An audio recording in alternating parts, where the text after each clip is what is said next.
So kani ato ang regular ASIC desk ma'am, mo ni siya ang katong system nga magbuhat sa ato ang PBC. Ang ato ang ID ana is admin ID, tapos ID nga user para kang treasurer, tapos ID nga supervisor para kay kapitan.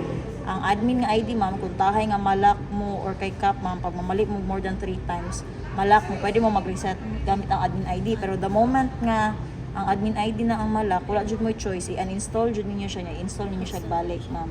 So ang kaning sa admin ID ma'am, ang iyahang user ID kay admin 01, dako ang A. Tapos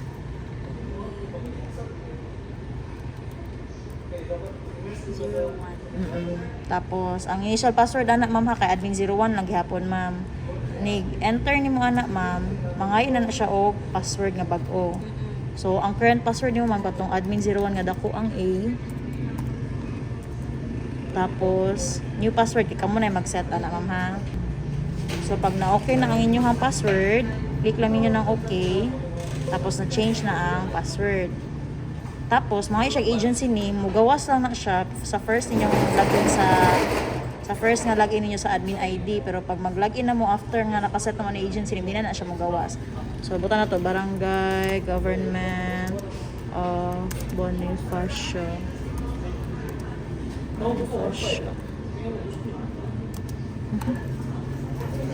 Wala, dili siya mo. So type pa sa Barangay Government of Bonifacio, Bansalan. Ma'am, wait. Tapos save, yes ma'am. Kato ganina. So save na to siya. Tapos agency name save, okay na. Tapos ang kanya to ang kuan, ang ato ang siya makuan, pwede siya so ang kanya to ang admin ID, kanilang administration niya maklik. Di siya kaklik ang regular ASIC desk, kaning account number, change password, pwede na i-change password nga. Kaniya to admin ID, administration, mora dito siya nga ID makaklik sa admin. So diri makita na to mag-add ta o user IDs. So ang isa na to ka user ID kani admin 01. So add ta. Tapos tanawa ko ano ha. Dito to. ID nito. So ang kanima unahon na to kay Cap ma'am ha. EJT 1965. I-same lang nato siya ma'am kaya para dili na mag-ipo. Iyan ang user ID, ma'am. User ID ma'am. Tapos input na nato ma'am last name, first name, capital initial. So Tsura na ko, ma'am. Nara mo din ma'am sa kaning form. Okay. Naman mo'y copy ani. Thank you.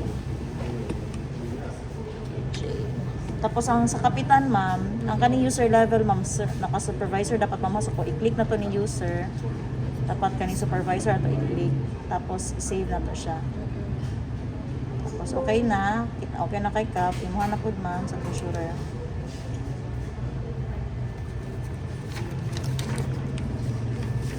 Imuha ma'am. RJET. RJ. Di siya musugot mga upat lang. So dapat at least 6. RJEP. Butangan na ako 2003 ma'am ha. Pero ang imo ang i-access RJEP. RJP gyapon.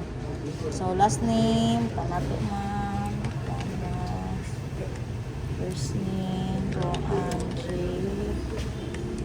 Initial E. Tapos kanang user level ma'am, okay na siya nga user. Okay. So save na nato siya. Siya ma'am.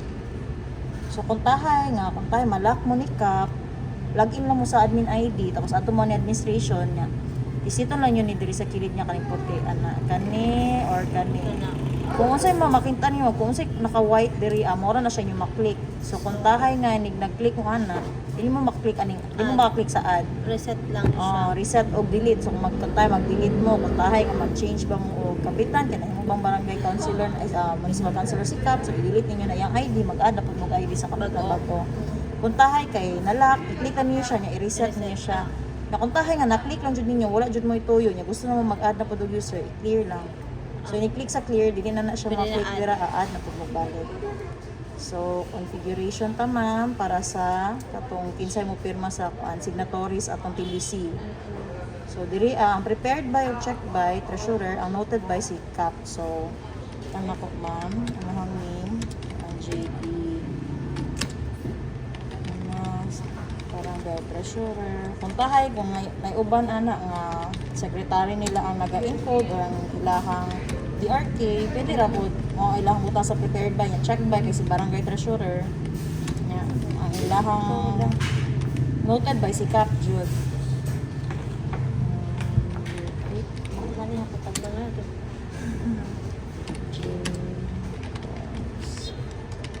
Chairman. Chairman. Save. Save na siya. Okay. So, kung mag-sample taog katong reset, iguro dyan i-click. Ana. Click lang reset. Tap ka na niya reset. So, okay na na siya. Kung unsa ang imuhang user ID, ana, ma'am, pareha to sa admin 01, same na siya, imuhang initial nga password, ana. So, kung tahay, pareha ka si admin 01. I-reset na to siya, ma'am, ha. Kung mag-reset ta ni ma'am, yes. Balik siya sa default na ma'am. So, i-login mo anaon niya. Mag-login tao sa prune. Admin 01 na po na yung password. Mag-try ta, ma'am, ha. So, naka-change siya tag signatories. Okay na to mga IDs. Cut off na to. Tapos, try na to si admin 01. Admin 01. So, kana ma'am, admin 01 na po, ma'am. So, mga na to siya. Ngayon na po na siya nga mag-change na po na o password. So, kung inana, mag-reset mo, tapos, for example, naka-admin 01 na mo. Ito ka na to. Bansalan 2025 ang inyong password atong una. Yan, nakalimot mo, tapos nag-reset mo. Hindi mag-change mo, balik ana. Di na siya musugot sa dati nga password. Gusto Lahi na niya, po. lahi na po. So, change na lang ninyo.